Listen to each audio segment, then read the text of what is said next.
نماز فجر جب بھی اذان آ جائے تو نماز فجر میں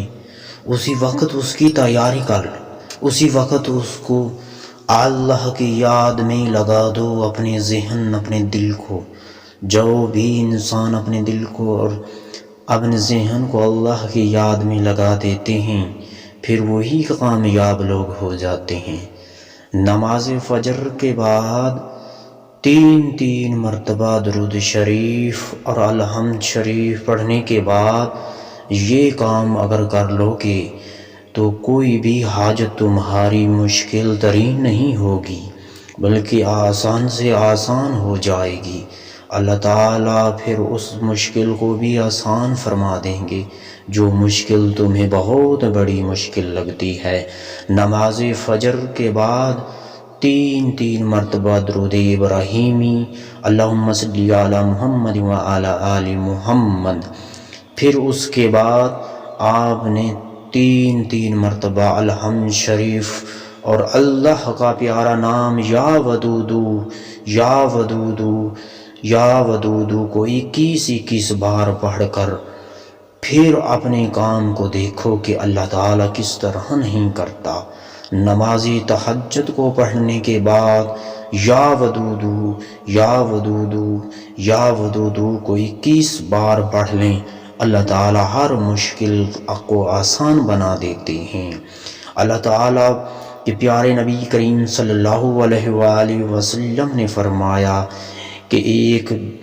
وہ بھی دن ہے بدھ والا دن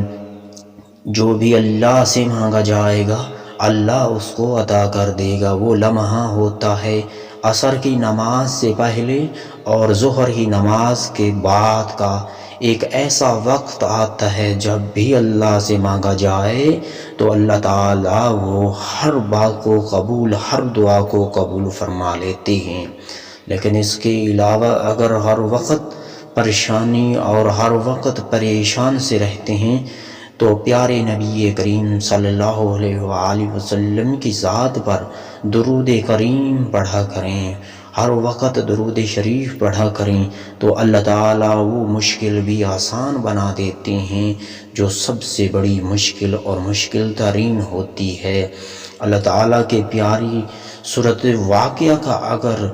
ذکر اور حضرت محمد مصطفیٰ صلی اللہ علیہ وآلہ وسلم کی ذات پر درود اور سورۃ واقعہ کی اگر تلاوت کی جائے تو اللہ تعالیٰ بھی اس مشکل کو، اس مشکل ترین کو بھی آسان بنا دیتے ہیں. وہ انسان کبھی ہار نہیں سکتا، وہ انسان ہار کر بھی جیت جاتا ہے جو روزانہ اٹھ کر قرآن مجید کی تلاوت کرے، جو روزانہ فجر کی نماز کے بعد سورۃ یاسین کی تلاوت کرتا ہے، اور وہ کبھی بھی انسان ہار نہیں سکتا. ہار ہوا انسان بھی اللہ تعالیٰ اس کو جتوا دیتا ہے. چاہیے کہ اللہ تعالیٰ کے احکامات کو